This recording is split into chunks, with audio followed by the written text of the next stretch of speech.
Everyone, welcome back to Ninja Prep. This is Kapil Goyal, your educator and mentor for PG physics. तो कैसे हैं आप लोग? आई होप एकदम बढ़िया होंगे, मस्त होंगे, स्वस्थ होंगे। तो रेगुलर अपडेट मैं आपको करता रहता हूं पीजी एंट्रेंस के बारे में। तो आज से 2 दिन पहले मैंने आपको एक सेंट्रल यूनिवर्सिटी के पीजी एंट्रेंस टेस्ट के बारे में बताया था, दैट इज एचएनबीजीयू। एचएनबीजीयू यानी कि हेमवती नंदन बहुगुणा यूनिवर्सिटी के बारे में मैंने आपको बताया था, जो इस बार सीयूईटी पीजी से एडमिशन नहीं लेगी। ठीक उसी तरह से एक बहुत बढ़िया और बड़ी सेंट्रल यूनिवर्सिटी है, दैट इज विश्व भारती यूनिवर्सिटी, वेस्ट बंगाल, है ना। वेस्ट बंगाल की ये यूनिवर्सिटी है, विश्व भारती यूनिवर्सिटी। काफी फेमस ये यूनिवर्सिटी है। पर इस बार ये यूनिवर्सिटी सीयूईटी पीजी में, इस कौन से कोर्स में? सीयूईटी पीजी में। यूजी में ये यूनिवर्सिटी एडमिशन देगी सीयूईटी के थ्रू इस बार, पर इस बार पीजी कोर्स में ये यूनिवर्सिटी अपना एक अलग से एंट्रेंस एग्जाम लेगी, दैट इज नोन एज विश्व भारती पीजी एंट्रेंस एग्जाम। और उस एग्जाम एंट्रेंस को क्लियर करके आप इस यूनिवर्सिटी में एडमिशन ले सकते हैं। तो इस यूनिवर्सिटी के एग्जाम्स की डेट क्या रहेगी, कितने मिनिमम मार्क्स आपको लाने हैं एग्जाम को क्वालिफाई करने के लिए, और कितना नंबर ऑफ सीट्स यहाँ पर रहेगा, वो हम सारा डिस्कशन करने वाले हैं इस वीडियो के अंदर। तो यदि आप लोगों ने अभी तक भी इस वीडियो को लाइक नहीं किया है तो प्लीज़ वीडियो को लाइक कर दीजिए। जो भी इस चैनल के पुराने व्यूअर्स हैं, जिन्होंने अभी तक भी चैनल को सब्सक्राइब करके नहीं रखा हुआ है, प्लीज़ चैनल को सब्सक्राइब कीजिए। नए व्यूअर्स जो भी आ रहे हैं वो भी चैनल को सब्सक्राइब कीजिए, क्योंकि यूनिवर्सिटीज के पीजी एंट्रेंस एग्जाम से रिलेटेड जो भी इंफॉर्मेशन है वो आपको सबसे पहले इसी चैनल पर प्रोवाइड कराई जाती है। साथ ही साथ जितनी भी यूनिवर्सिटीज हैं उनकी डिटेल्स भी आपको यहीं मिलेगी। और साथ ही साथ अगर आप फिजिक्स से एमएससी एंट्रेंस एग्जाम की प्रिपरेशन कर रहे हैं तो उससे रिलेटेड वीडियोज, कोर्सेज भी आपको इसी चैनल पर अवेलेबल होते हैं। तो चलिए स्टार्ट करते हैं वीडियो को। तो सबसे पहले तो मैं आपको ये बता दूं कि ये जो यूनिवर्सिटी है इसके अंदर बहुत सारे डिपार्टमेंट हैं। उन डिपार्टमेंट्स को यहाँ पर भवन का नाम दिया हुआ है। जैसे आप किसी भी यूनिवर्सिटी में जाएंगे तो वहाँ पर अलग अलग डिपार्टमेंट होते हैं, like physics department, chemistry department और लैंग्वेज डिपार्टमेंट। तो वो डिपार्टमेंट्स को यहाँ पर भवन का नाम दिया हुआ है और उन भवन के अंदर अलग अलग कोर्स चलते हैं। जैसे कि यहाँ पर मैं स्टार्ट करता हूँ, एक है भाषा भवन। तो भाषा भवन वो है जिसके अंदर लैंग्वेज के जितने भी है, लिटरेचर के जितने भी है, आर्ट्स के कोर्स जितने भी है वो सारे चलते हैं, चाहे वो पीजी के हों और चाहे वो यूजी के हों। इसी तरह से एक है विद्या भवन। विद्या भवन के अंदर जितने भी ह्यूमैनिटीज़ के, सोशल साइंस के कोर्स हैं, चाहे वो ग्रेजुएशन के हो चाहे वो पीजी के हो, वो सारे विद्या भवन में चलेंगे। शिक्षा भवन के अंदर जितने भी साइंस से रिलेटेड कोर्स हैं, physics, BSc physics, MSc physics, BSc chemistry, MSc chemistry, integrated BSc MSc, वो सारे कोर्स यहाँ पर चलेंगे। संगीत भवन में म्यूजिक, डांस एंड ड्रामा के जितने भी कोर्स हैं वो चलेंगे। कला भवन के अंदर आर्ट्स के और क्राफ्ट्स के कोर्स। पाली समागाथना विभाग में रूरल रिकंस्ट्रक्शन के कोर्स।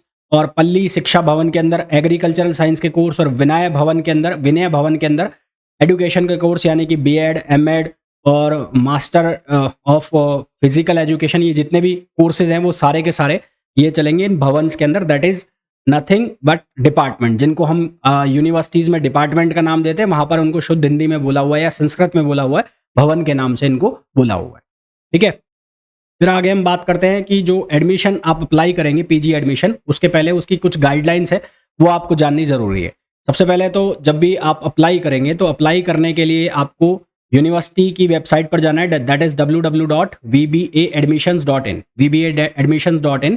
और वहां पर जाने के बाद आपको ऑनलाइन पोर्टल विश्वभारतीadmission.samart.edu.in/2024, है ना, ये पोर्टल।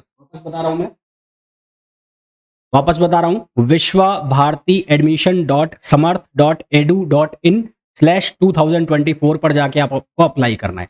अप्लाई ठीक वैसे ही करना है जैसे आप अभी सीयूईटी पीजे के थ्रू बाकी यूनिवर्सिटीज के लिए अप्लाई कर रहे हैं। सेम का सेम वही आपको जो प्रिफेस है, सेम का सेम वही आपको एनवायरनमेंट वही देखने को मिलेगा। वही आपको अपने डॉक्यूमेंट्स जिस तरह से आप बाकी यूनिवर्सिटीज के अपलोड कर रहे हैं सीयूईटी पीजी के थ्रू, सेम की सेम वही पिक्चर कहानी आपको देखने को मिलेगी। यहाँ पर वही डॉक्यूमेंट्स सब वगैरह सब यहाँ पर वही लगाने हैं। फिर उसके बाद यहाँ पर कुछ इंपॉर्टेंट चीजें हैं जो आपको जाननी जरूरी है। पहला तो क्या है कि जिनकी भी जो मास्टर्स है जो लास्ट 3 ईयर्स में हुई है ना, इंक्लूडिंग द करंट ईयर 2022 से लेके 2024 तक जिनकी मास्टर्स कंप्लीट हुई है, वो ही केवल पीजी कोर्स के लिए अप्लाई कर सकते हैं। इसके अलावा अगर आपको कला भवन के पीजी कोर्सेज के लिए अप्लाई करना है तो आपके 10 साल की वैलिडिटी, यानी कि अगर आपने ग्रेजुएशन 2015 में भी किया है तो भी आप अप्लाई कर सकते हैं। उसके अलावा कला भवन को छोड़ दिया जाए तो बाकी किसी भी भवन के अंदर, बाकी किसी इंस्टीट्यूट के पीजी कोर्स के अंदर आपको अप्लाई करना है तो फिर वो 3 साल की वैलिडिटी है, यानी कि आपकी ग्रेजुएशन का जो पीरियड है वो 2022 के बाद का होना चाहिए। 2022 के पहले आप 21 के भी हैं पास आउट तो भी आप अप्लाई नहीं कर पाएंगे। उसके बाद अगर हम बात करें यहाँ पर दो तरह के कैंडिडेट्स बोले जाएंगे, एक एक्सटर्नल कैंडिडेट और एक इंटरनल कैंडिडेट्स।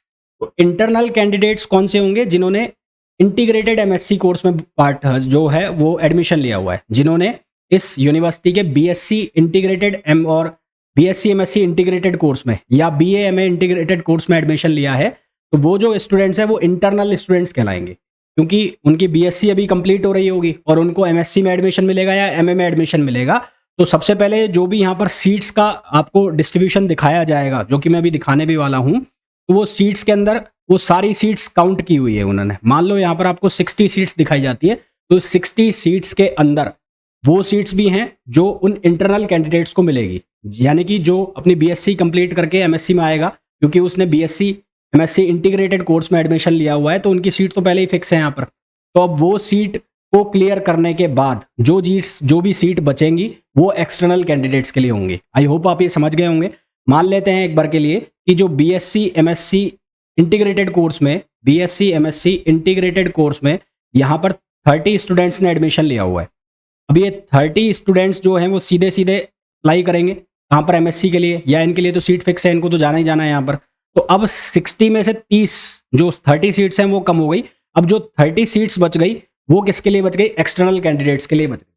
तो यहाँ पर इंटरनल कैंडिडेट्स का मतलब आप ये मत निकाल लेना कि यहाँ पर रिजर्वेशन है जिन्होंने सिंपल बीएससी किया है उनके लिए भी। जिन्होंने सिंपल बीएससी यहाँ से किया है उनको भी एक्सटर्नल कैंडिडेट्स में ही कंसीडर किया जाएगा।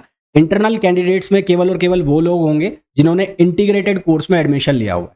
उनकी सीट्स सिक्योर होने के बाद, उनकी सीट्स कट होने के बाद जितनी सीट्स बचेंगी वो एक्चुअल में नंबर ऑफ सीट्स होंगी जो कि डिस्ट्रीब्यूट होंगी या जो काउंसलिंग के बाद ऑफर की जाएंगी किनको? जो एक्सटर्नल कैंडिडेट होंगे। एक्सटर्नल कैंडिडेट कौन होंगे?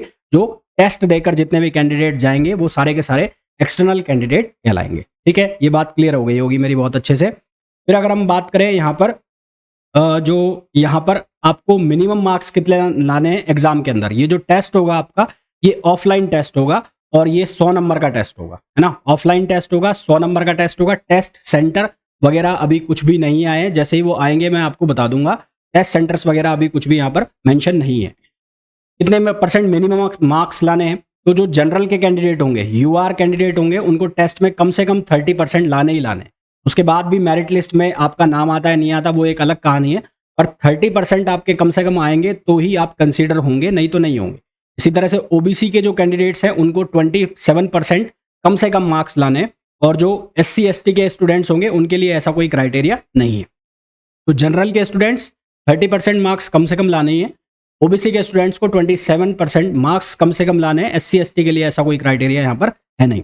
फिर उसके बाद बात करें अगर आपकी फीस जो लगेगी एंट्रेंस टेस्ट के लिए वो कितनी लगेगी। यदि आप केवल एक कोर्स के लिए अप्लाई कर रहे हैं, यानी कि एक भवन में अप्लाई कर रहे हैं, तो उसके लिए आपकी 1000 रुपीज़ लगेंगे। अगर आप जनरल से हैं, ओबीसी से हैं और ईडब्ल्यूएस से हैं, और अगर आप किसी सेकंड एप्लीकेशन दूसरी एप्लीकेशन लगाते हैं दूसरे भवन के लिए, यानी कि आप दूसरे कोर्स में अप्लाई कर रहे हैं, तो उसके लिए पर कोर्स आपके 400 रुपीज़ और लगेंगे। ठीक है, और एससी एसटी पीडब्ल्यूडी के लिए 300 रुपीज़ एक के लिए फर्स्ट एप्लीकेशन के लिए, और सेकंड एप्लीकेशन के लिए 150 रुपीज़ लगेंगे, जो कि आप दूसरे भवन में, है ना।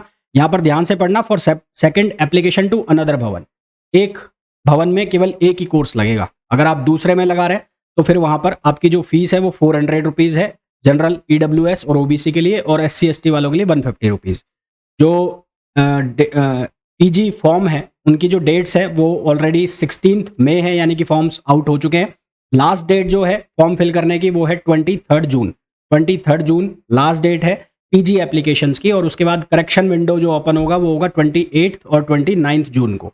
उसके बाद एडमिशन टेस्ट की जो डेट है वो कंफर्म है कि वो जुलाई है। वो जुलाई में कब होना है ये अभी तक डिक्लेयर नहीं हुआ है। जब भी अपडेट होगा, हालांकि वो साइट पर अपडेट होगा, वहाँ पर भी चेक कर सकते हैं, मुझे पता लगेगा मैं भी आपको अपडेट कर दूंगा। अब जो भी लोग प्रिपरेशन कर रहे हैं एमएससी फिजिक्स एंट्रेंस एग्जाम के लिए, अब वो चाहे विश्व भारती यूनिवर्सिटी का एंट्रेंस एग्जाम ही देना चाहते हो, तो उसके लिए वो मेरा अभ्यास 2.0 बैच ज्वाइन कर सकते हैं। हालांकि आप में से बहुत सारे स्टूडेंट्स इस बैच के बारे में जानते भी होंगे। इस बैच में आपको जो एमएससी फिजिक्स एंट्रेंस एग्जाम के लिए बहुत सारे क्वेश्चंस अवेलेबल होंगे। ये क्वेश्चंस 1000 से भी ज़्यादा हैं। इसके अलावा बहुत सारी यूनिवर्सिटीज के PYQs जो कि डेली बेसिस पे अपडेट भी होते रहते हैं, वो भी आपको इस बैच में अवेलेबल होंगे, सो दैट आपकी प्रिपरेशन बहुत बढ़िया हो सके।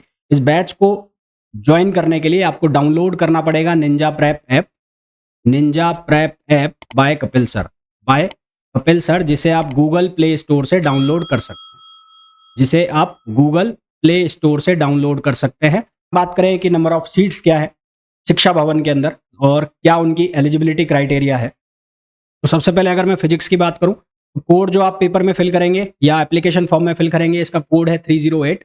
नंबर ऑफ सीट्स यहाँ पर टोटल 65 दिखाई दे रहा है। अब ये 65 इंटरनल और एक्सटर्नल दोनों के लिए, मतलब जिन्होंने इंटीग्रेटेड के में एडमिशन लिया हुआ है तो उनकी भी यहाँ पर काउंट है। अब वो एडमिशन होने के बाद, कट होने के बाद जितनी सीट बचेगी, एक्चुअल में वो सीट्स होंगी एक्सटर्नल कैंडिडेट्स के लिए। यहाँ पर ऐसा कोई 20% का या 30% का रिजर्वेशन नहीं है इंटरनल कैंडिडेट्स के लिए, ठीक है। अगर मैं बात करूं एलिजिबिलिटी क्राइटेरिया की, तो UR कैंडिडेट्स के लिए 50% मार्क्स इन ऑनर्स सब्जेक्ट, यानी कि मेजर जो सब्जेक्ट है उसमें 50% मार्क्स आपके होने चाहिए। OBC के केस में 45% और SC ST के केस में पास होना चाहिए।